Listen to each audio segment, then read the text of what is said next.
Let's go to the main point of the minister's address. Over half the school year was lost during 2020 because of this pandemic.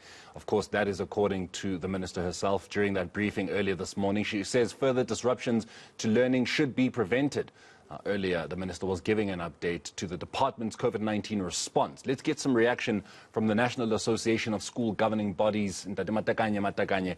A very good afternoon to you, Matakanye, and thank you so much for joining us on ENCA. Could it have been avoided, the loss of education, the loss of the academic year? Because the minister is saying between 50 and 75%. That's essentially pretty much no education took place last year, and a number of students and pupils got affected. Could it have been avoided? Thank you very much, on all your listeners. You know that it is really difficult in the education sector as from last year to date. And it is really uncomparable whether it is we have lost or we have gained and all those things.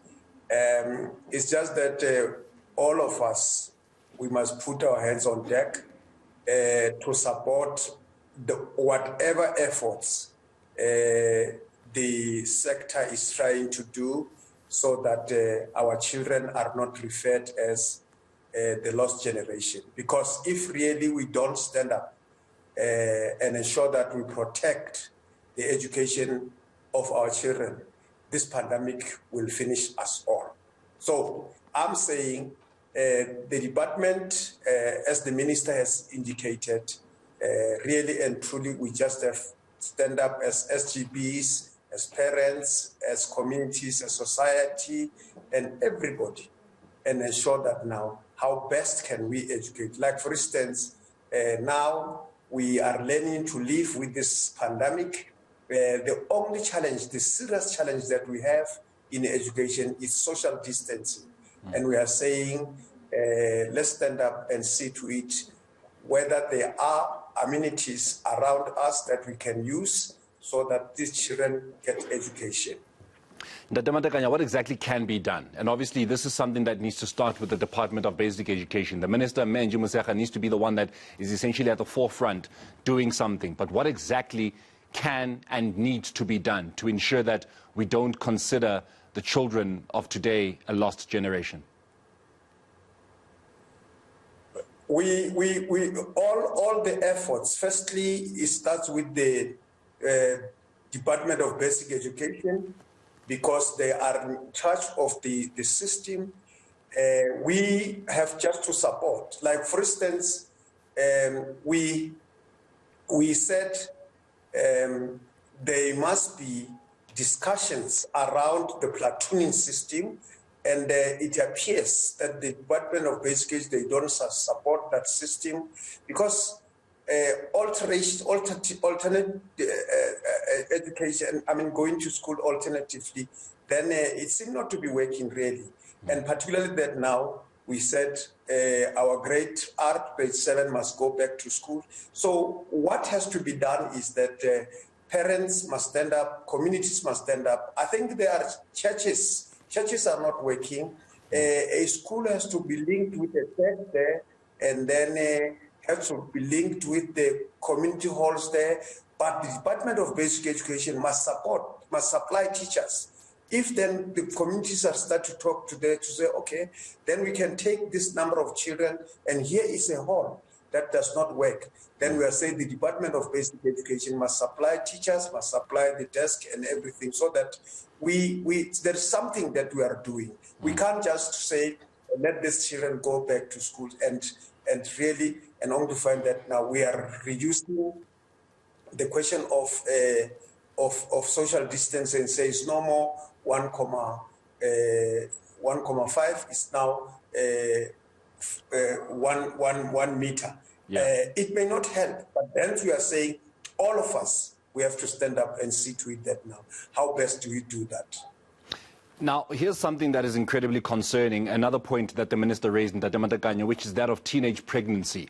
The bigger concern for a lot in society is that the blame, the responsibility is placed on the teenager, you know, that the little girl is the one who is, you know, essentially being required to educate herself to avoid, you know, falling pregnant, and yet it's not the people who were involved in, you know, intercourse with her, or rather, let me put it this way, who raped the little girl, that is being told to not do it. Now, yes, sex education, I would imagine, will go a long way to assisting, but my question then becomes, when does the education sector point the finger at predators, you know, men who are out there grooming young girls and essentially making them fall pregnant? Yeah, no, I think people who are saying that they are dishonest, you know, teenage pregnancy has been there, the inception of education. And you will remember during apartheid time, teenage pregnant, girls who were pregnant were dismissed from school. Now, the advent of democracy in this country, then that changed. That now this child still have got the right to go to school. Hence, we have that law. And also we have children who are pregnant going to school. So it is disingenuous to say, no, it's because, and I think education has been taught in schools through other subjects. Like, for instance, biology has been having that subject of teaching these children. But just to exclusively say, no, we are going to teach children sex in schools, it's not correct. It's not correct. But the only way that we have to campaign around is to say to the communities, because these children are the reflection of the communities they come from. These children are the reflection of the homes they come from. Now, you can teach in that, but they'll still do that. But now, you can't blame this teenage pregnancy to the girls or to the... It's due to the pandemic. We've been having this problem, but it's worse now because these children are not doing anything. An idle mind is the devil's workshop. So these children, if they're doing nothing at school, sports is no more there, music is no more there, it's only academic. But you can't keep on just saying this, then it must be. So you don't blame these people, because these children are still young, they still have got energy, they have to be active. They have to use their energy by doing different things. But now they are using their energy differently, and which is wrong. So it's only us as communities, only us as parents, is to support the education as well. But you can't just say arrogate power to the education so that they bring condoms in the schools through the back door and say no. Then parents will refuse the condoms and all those things. So they want to bring the condoms and say, they blame now that now there is no education. Parents do not want sex education to be taught in schools. It is not that. It is pandemic, this pandemic. And we cannot blame convict. We have to go on and say now, what are the innovative ways to do and ensure that now we teach these children to abstain. We teach boys also, not only girls, but we teach boys and girls to abstain, to do these things when they are grown-ups, not now. So let's not blame anything. Let's blame the pandemic. But we must have the innovative way of saying, how do we keep these children busy during this time? How do we, because some of them are no more at school. You don't know. Some of them are no more at school. They are pregnant. Some of them, their parents are afraid to take them to school. And these children are just roaming the streets. And when they roam the street, then the activity is sex. Matakanye, let's perhaps look at the academic year again, but look at 2021. The minister saying that it's going to stay as it is. There will be the normal school holiday in October, besides, despite calls that, kids should just continue going to school throughout and that they make up that time that they would have lost throughout the year. Do you feel that that is the right decision, that the academic year, continues as it is, that there is a school holiday, even though there's been so much education lost? We are happy that we have got a listening minister. She did consult us in terms of scrapping that calendar, and we said no. you can't do that. Leave the calendar as it is. You know that the calendar is a process. Then you have to consult and do all those things. But now, leave the calendar as it is. And again, is that now this calendar has been taken out. Then parents, teachers have plans already for that time. Also, the question of anxiety, the question of fear and everything. But the question of fatigue, leave the children, leave the teachers to go and rest for that week so that they regenerate and come back, then they are new people altogether. So we are happy that the minister listened to that. But yes, of course, we recognize that now the lost time has been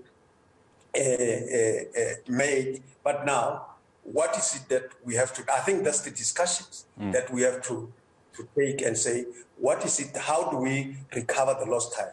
Then I think it depends on the individual schools, the individual districts. Let the minister leave them, give them the leverage, give them the power to take decisions. You know, for instance, I will always do an example with a school in Limpopo, a place called Dondro. That school in May finished the syllabus. How they did it, I think we have to consult with them and say, how did you do that? When we are saying the lost time, we can't complete the curriculum and all those things. They completed the curriculum and it's a school, just a school in a province, then they've completed. So I would say let's leave these things for this whole day to say districts, schools, what is it that you can do to help these children? And they will come up with beautiful plans to help these children and recover the lost time. Dr. Matakanye, we will leave it there. Thank you so much for joining us here on Upfront on ENCA.